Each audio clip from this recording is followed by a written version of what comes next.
The Spider and the Bird by Robbie and Egor.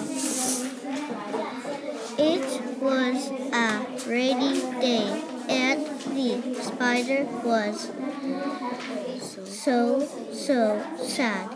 He was so sad for 3 years. Like that. Then he just was hanging on a tree. He needed a friend, but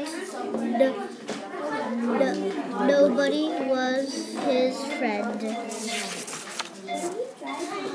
Then one day a bird flew to the spider and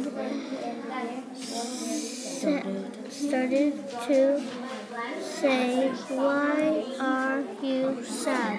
Then she asked, "Can I be your friend?"